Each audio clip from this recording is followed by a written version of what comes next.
నేను please silence. సభను తప్పుదారి పట్టిస్తున్నానని వాస్తవం అధ్యక్ష. ఈరోజు తెలంగాణ రాష్ట్ర వెనుకబడిన తరగతుల కమిషన్ ఏదైతే ఉన్నది అధ్యక్ష, వాళ్ళ నోటిఫికేషన్లోని తెలంగాణ రాష్ట్రంలోని ముస్లింలలో సామాజికంగా విద్యాపరంగా వెనుకబడిన వర్గాలకు అనేటువంటి పేపర్ అడ్వర్టైజ్మెంట్ ఇవ్వడం ద్వారా మీరు ఇది మతం కాకపోతే నాకైతే అర్థం కాదు, ఇది మతం కాదంటే అర్థం కావడం లేదు. కాబట్టి ఈరోజు అధ్యక్ష ప్లీజ్ సైలెన్స్. అధ్యక్ష నేను విషయం చెప్తున్నా అధ్యక్ష. అసలు విషయానికి వస్తే మత ప్రాతిపదికన ఏ వర్గానికైనా బీసీ కోటాలో రిజర్వేషన్ కల్పించాలంటే రాజ్యాంగంలో పొందుపరిచినటువంటి మౌలిక సూత్రాలకు మరి ఈరోజు విరుద్ధం అని చెప్పి సందర్భంగా మనం చేస్తున్నాను.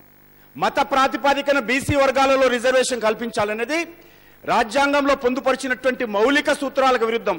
ఏ మతానికి చెందిన పౌరులైనా వెనుకబడిన తరగతి కింద పరిగణించబడాలంటే రాజ్యాంగంలోని ఆర్టికల్ 15th క్లాజ్ 4లో సూచించిన విధంగా వారిలో సామాజిక వివక్షత, విద్యాపరమైనటువంటి వెనుకబడిన తనంతో కూడినటువంటి 2 ప్రధాన ప్రాతిపదికలు మాత్రమే రిజర్వేషన్స్ ఇవ్వాలి. అది ఇవ్వలేదు ఇక్కడ. మీరు రిపోర్ట్ ఒకసారి చదువుకోన్నా. కానీ ఈ రిజర్వేషన్ శాతం 12% పెంచాలనుకుంటున్నప్పుడు ముస్లిం సమాజంలో సామాజిక వివక్షత లేదు, ముస్లిం సమాజంలో కుల వ్యవస్థ లేదు, ముస్లిం సమాజంలో సామాజిక అసమానతలు లేవు.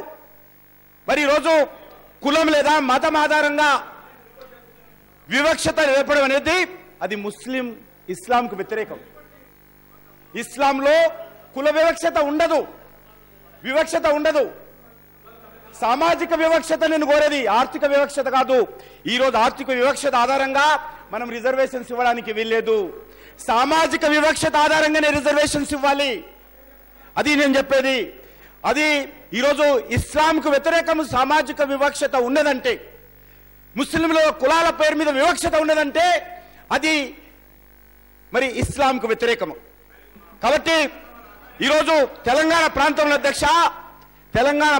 అధ్యక్ష అనేక సంవత్సరాల పాటు పాలక వర్గంలో ఉన్నారు ముస్లిమ్స్. అనేక వందల సంవత్సరాలు ఈ తెలంగాణ ప్రాంతాన్ని పరిపాలించారు ముస్లిమ్స్. కాబట్టి వాళ్ళలో సామాజిక వివక్షత ఉండదు అనేటువంటి విషయం ఈ సందర్భంగా మనం చేస్తున్నాను. ఆ రకంగా పేదరికం ఉండొచ్చు అధ్యక్ష, పేదరికం ఆధారంగా వేరే ఉంటుంది. నేను చెప్తాను, అది కులాలు లేవు. ఇస్లాం వివక్షతకు వ్యతిరేకము. విద్యాపరంగా కూడా అధ్యక్ష ముస్లిం సమాజము మిగతా ఈరోజు అట్టడుగు వర్గాలు ఏవైతే ఈ తెలంగాణలో ఉన్నాయో వాళ్ళకంటే విద్యాపరంగా కూడా ముందున్నారు.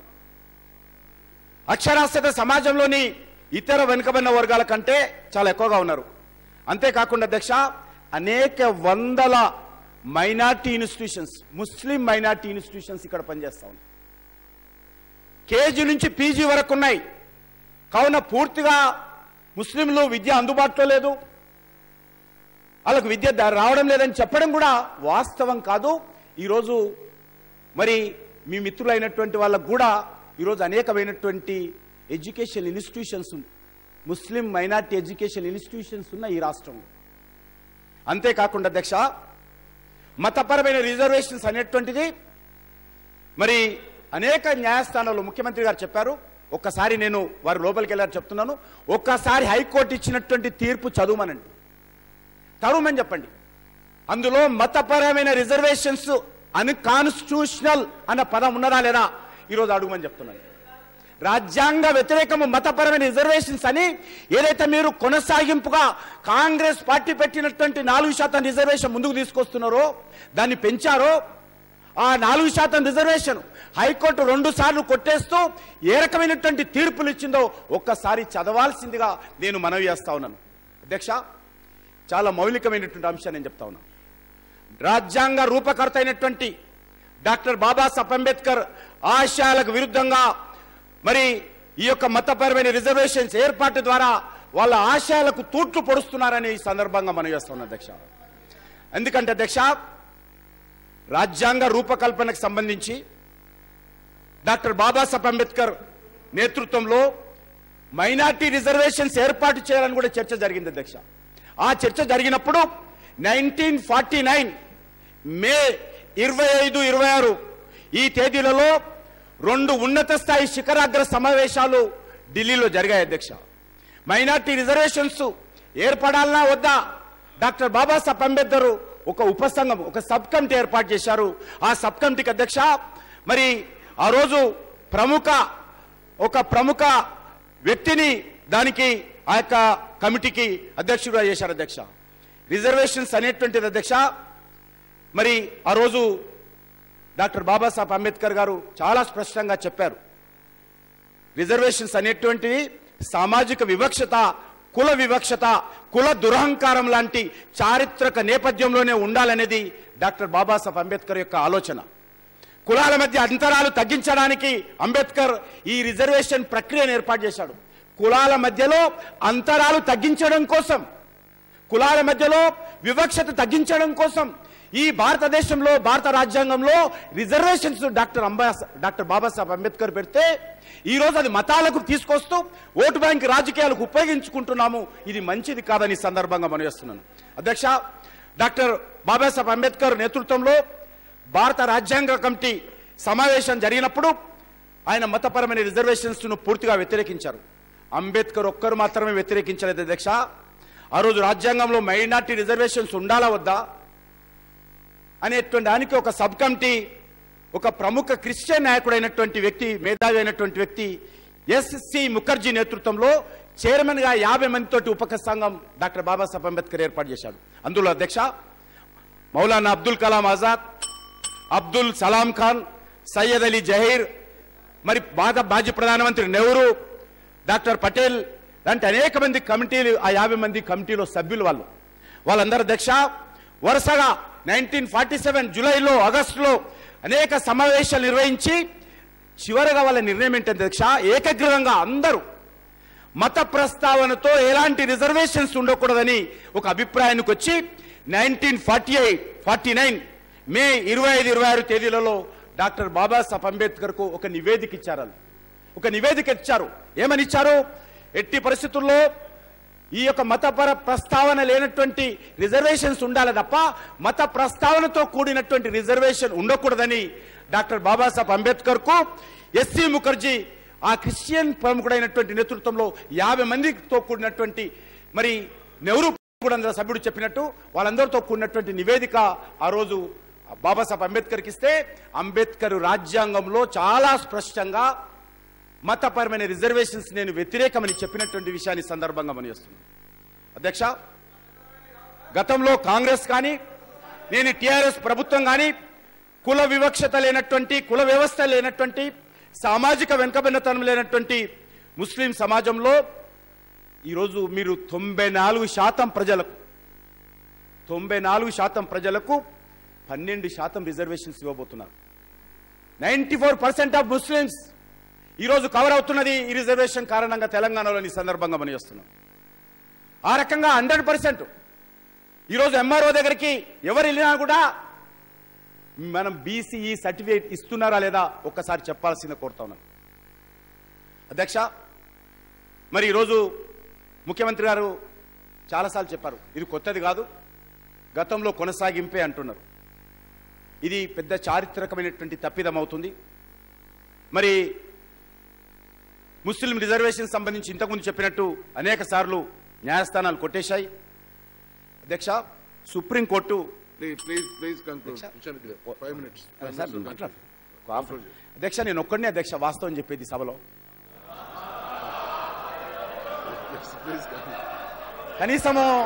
కనీసం నన్ను మాట్లాడివ్వండి. 5 minutes.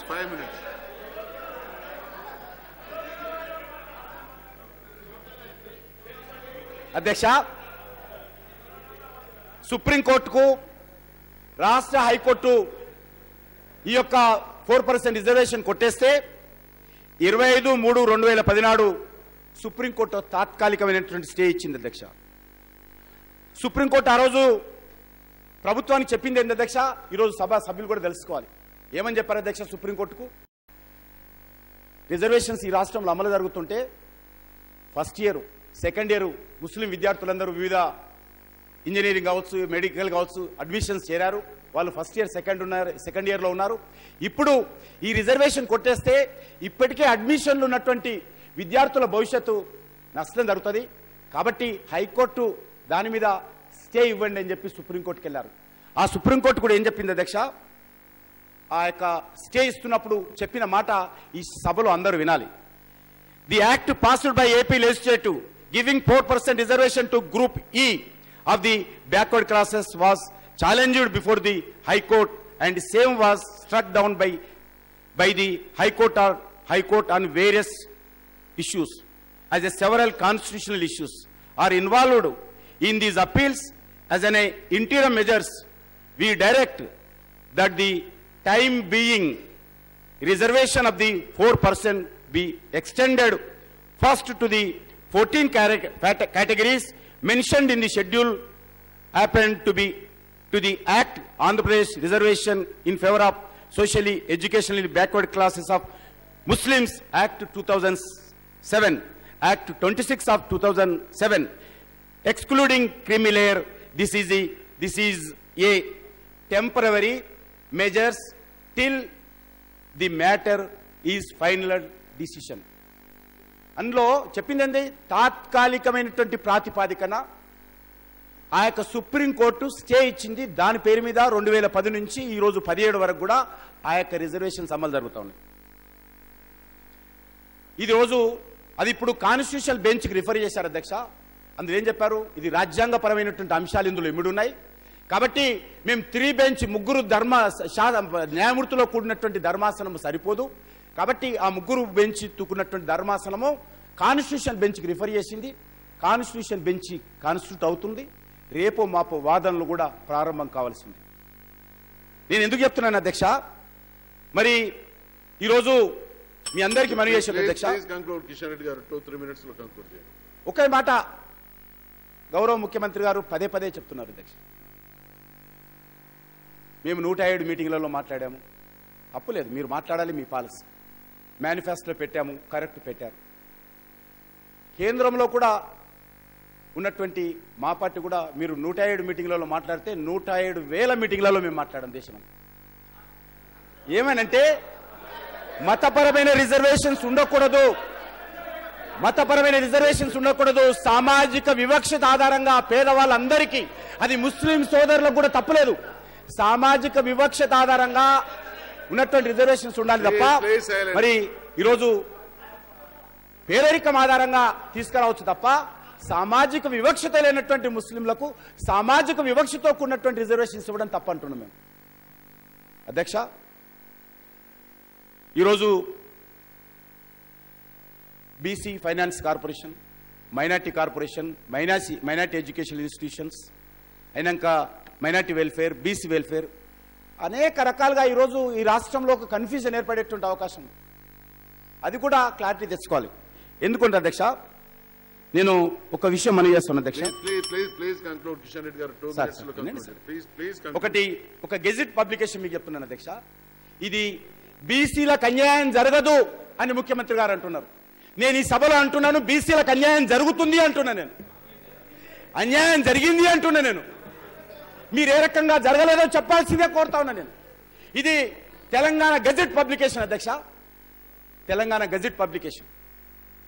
దీనికి సంబంధించి లోకల్ బాడీ ఎలక్షన్ అంటే హైదరాబాద్ మున్సిపల్ కార్పొరేషన్ ఎలక్షన్కి సంబంధించినటువంటి గెజిట్ పబ్లికేషన్ అధ్యక్ష. ఇందులో హైదరాబాద్ సిటీలో 150 సీట్లు ఉన్నాయి. 150 సీట్లలో 33%, 50 సీట్లు బీసీలకు రిజర్వ్ చేశారు. ఆ 50 సీట్లలో 4% రిజర్వేషన్ పేరు మీద మొత్తము ఈరోజు బీసీయేతరులు 50 బీసీ 33% 50 సీట్లలో గెజిట్ పబ్లికేషన్ మీకు పంపిస్తున్నాను అధ్యక్ష.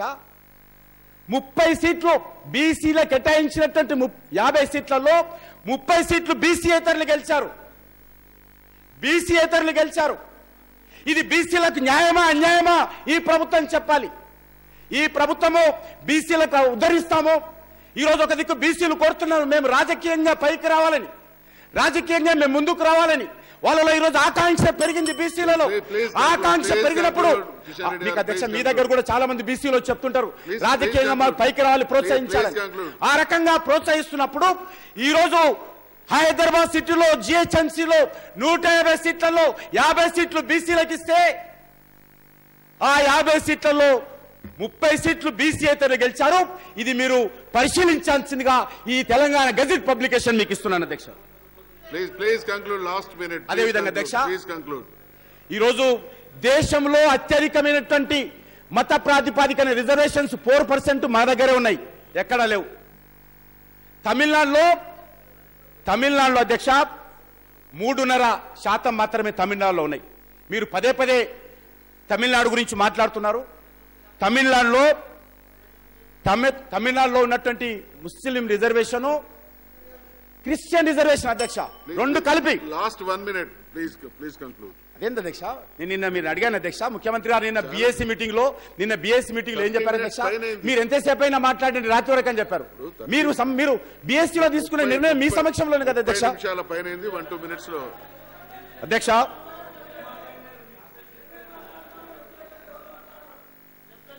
అధ్యక్ష ఈరోజు తమిళనాడులో 3.5% అధ్యక్ష.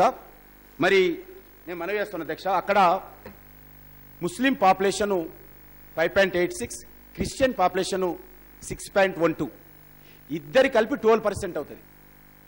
12% ఇద్దరికి రిజర్వేషన్ ఇస్తారు. ముస్లింలకు క్రిస్టియన్లకు కలిపి తమిళనాడులో 3.5 రిజర్వేషన్ ఇస్తూ మరి